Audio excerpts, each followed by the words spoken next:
ഗോകുല ഇനി മട്ടാഞ്ചേരിക്ക് പോയിട്ടുണ്ടോ? മട്ടാഞ്ചേരി ഞാൻ പോയിട്ടുണ്ട്. ഞാൻ എറണാകുളത്തായിരുന്നു PG പഠിച്ചത്. മട്ടാഞ്ചേരിയിൽ എന്താ സംഭവം?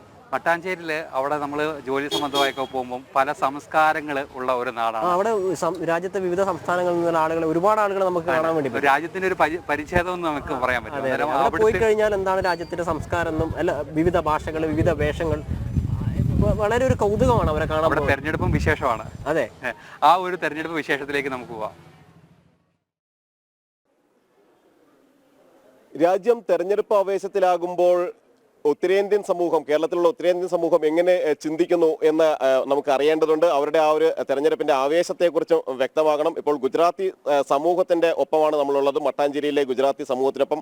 അവരുടെ ഒരു ആഘോഷ പരിപാടികളുടെ ഭാഗമായി, വാർഷിക പരിപാടികളുടെ ഭാഗമായി എല്ലാവരും ഒത്തുകൂടിയതാണ്. അന്താരാഷ്ട്രീയ മത്സരമടക്കം വിവിധ പരിപാടികളെല്ലാം ഇവിടെ ചേർന്ന് 3 ദിവസങ്ങളിലായിട്ടാണ് ഈ പരിപാടികളുള്ളത്. അങ്ങനെയാണ് നമുക്ക് എല്ലാവരെയും ഒരുമിച്ച് തന്നെ ഈ ഒരു ആഘോഷങ്ങളുടെ ഭാഗത്ത് വെച്ച് ഒരുമിച്ച് തന്നെ കിട്ടി. ഇവരെല്ലാവരും തന്നെ ഗുജറാത്തിൽ നിന്ന് വന്ന ആളുകളാണ്. അതുകൊണ്ട് തന്നെ അവരുടെ തെരഞ്ഞെടുപ്പ് കാര്യങ്ങളെക്കുറിച്ച് തന്നെ നമുക്ക് ചോദിക്കാം. സാറേ, നമുക്ക് എങ്ങനെയുണ്ട് ഇപ്പൊ ഈ തെരഞ്ഞെടുപ്പിന്റെ ആവേശം നമ്മളിലേക്ക് എത്തിക്കഴിഞ്ഞല്ലോ അല്ലേ? അതെ അതെ, എത്തിക്കഴിഞ്ഞു. എങ്ങനെ കാണുന്നു സാർ ഇത്തവണത്തെ തെരഞ്ഞെടുപ്പിനെയും അതിന്റെ? നല്ല തെരഞ്ഞെടുപ്പുകളും ഉണ്ടാവും, ഒട്ടും ഭയങ്കര കോമ്പറ്റീഷൻ ഉണ്ടാവും. ഗുജറാത്തിൽ എന്താണ് ഒരു സാഹചര്യം? ഗുജറാത്തിൽ എങ്ങനെയാണ്, ആർക്കാണ് ഒരു സാധ്യത, അല്ലെങ്കിൽ രാജ്യത്താകെ ആർക്കാണ് സാധ്യത? BJP-ക്കാണ് മിക്കവാറും BJP. ഇവിടെയും ഗുജറാത്തി സമൂഹം ഒരുമാതിരി BJP സപ്പോർട്ടേഴ്സാണ്. Modi's work is very good. മോദിയുടെ കാര്യം നല്ലതാണ്, നമ്മുടെ ദേശത്തിന്റെ വികാസമായിട്ടാണ്. അപ്പോൾ നമുക്ക് മോദി സർക്കാർ വേണം. നമുക്ക് വികസനമാണ് നമ്മുടെ ഒരു. Yes, because of development we are supporting Modi. എന്താ മാഡം പറയാ? മോദി. അതെ അതെ. എങ്ങനെയാണ് നമ്മുടെ ഇവിടുത്തെ ഒരു സാധ്യതകൾ കാണുന്നത്? കേന്ദ്രത്തിൽ ആര് അധികാരത്തിൽ വരും വീണ്ടും? അക്കോർഡിംഗ് ടു ഹിയർ, എനിക്ക് കുറച്ച് മലയാളം അറിയില്ല, but according to here BJP won't come, I think so. But then too we are supporting BJP only, and let's hope the best wins. But I will say those who are watching, support BJP. It will develop our Kerala very fast. Thank you. ഇവരെല്ലാവരും തന്നെ അവരുടെ അഭിപ്രായങ്ങൾ പൊതുവായി കേൾക്കുമ്പോൾ തന്നെ ആ ഗുജറാത്ത് സമൂഹം എത്രമാത്രം പ്രധാനമന്ത്രി നരേന്ദ്രമോദിക്കൊപ്പം നിൽക്കുന്നു, രാജ്യമാകെ തന്നെ എങ്ങനെയാണ് പ്രധാനമന്ത്രിക്കൊപ്പവും BJP-ക്കൊപ്പവും നിൽക്കുന്നു എന്നതിന്റെ കൃത്യമായ ദൃഷ്ടാന്തം തന്നെയാണ് അവരുടെ ഓരോരുത്തരെയും അഭിപ്രായങ്ങൾ എന്ന് പറയുന്നത്. BJP മികച്ച വിജയം നേടുമെന്ന് തന്നെ ഉള്ള അഭിപ്രായമാണ് എല്ലാവർക്കും ഒരുപോലെ തന്നെ ഉള്ളത്. എങ്ങനെയാണ് സാർ ഈ ഒരു തെരഞ്ഞെടുപ്പ്? നരേന്ദ്രമോദി നിസ്വാർത്ഥ സേവ കൊടുത്തുകൊണ്ടിരിക്കുകയാണ്, അങ്ങനെ ഒരു സ്വാർത്ഥിയില്ല. So he definitely will win this election. നിസ്വാർത്ഥനായ ഒരു രാഷ്ട്രീയ നേതാവിനെ, ഒരു പ്രധാനമന്ത്രിയെ കിട്ടി. എങ്ങനെയാണ്?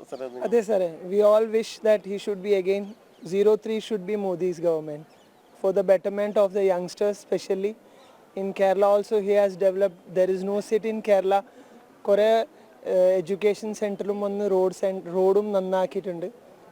So we all wish him all the good luck. Development is there. എങ്ങനെ കുട്ടികളൊക്കെ ഒന്ന് നരേന്ദ്രമോദിജിയുടെ ആരാധകരുണ്ടോ ഇതിന്റെ അകത്ത്, ഈ കൂട്ടത്തില്? വന്ന് പറഞ്ഞ മോളെ, എങ്ങനെയാണ് നരേന്ദ്രമോദിജിയെ കാണുന്നത്? He is very good and he develops our country so much. Narendra Modi will come. We love Narendra Modi because he can develop our country. പ്രായമുള്ളവരായിരുന്നെങ്കിൽ എല്ലാ മേഖലയിലുള്ളവരും വേണമല്ലോ നമുക്ക് ഇതുമായിട്ട് അഭിപ്രായം. വരുന്നോ? വരും മുന്നിലേക്ക് വന്നു. ഞാൻ അങ്ങോട്ട് വരാം. എന്താണ് പറയാനുള്ളത്? നല്ല ഫൈൻ. പ്രധാനമന്ത്രി നരേന്ദ്രമോദിയെ കുറിച്ച്? നരേന്ദ്രമോദി നല്ല നമുക്ക് ഉപകാരം ചെയ്യുന്നുണ്ട്, എല്ലാം ചെയ്യുന്നുണ്ട്. അതെ. തീർച്ചയായും ഇവിടെ വലിയൊരു ആഘോഷം, കലാപരിപാടികൾ ഒരു ഭാഗത്ത് നടക്കുന്നു. അതേ സമയത്ത് തന്നെയാണ് ഇവരെല്ലാവരും ഇവിടെ ഒത്തുകൂടിയിരിക്കുന്നത്. ഇത് തന്നെയാണ് ഉത്തരേന്ത്യൻ സമൂഹം കേരളത്തിൽ, അതായത് വികസനം വേണമെന്ന കാഴ്ചപ്പാട് അതിലേക്ക് രാജ്യമാകെ മാറിയിരിക്കുന്നു. ആ കാഴ്ചപ്പാടിനൊപ്പം നീങ്ങാനാണ് കേരളവും തയ്യാറെടുക്കുന്നത്. ആ കേരളത്തിന്റെ മനസ്സ് എങ്ങനെയാണ് മാറുന്ന കേരളത്തിന്റെ മനസ്സ്, അത് തന്നെയാണ് കഴിഞ്ഞ കുറെ നാളുകളായ ഉത്തരേന്ത്യൻ സമൂഹം അവരുടെ വലിയൊരു പിന്തുണ കാലങ്ങളായി തന്നെ പ്രധാനമന്ത്രിക്കും BJP-ക്കും എല്ലാം ഉണ്ട്. അങ്ങനെ വീണ്ടും NDA സർക്കാർ അധികാരത്തിൽ വരുമെന്ന ഉറച്ച പ്രതീക്ഷയിൽ തന്നെയാണ് ഇവിടെ ഗുജറാത്തി സമൂഹവും ഉള്ളത്. ക്യാമറമാൻ വിപിൻ ആലുവയ്ക്കൊപ്പം ജിജീഷ് കരുണാകരൻ, ജനം, കൊച്ചി.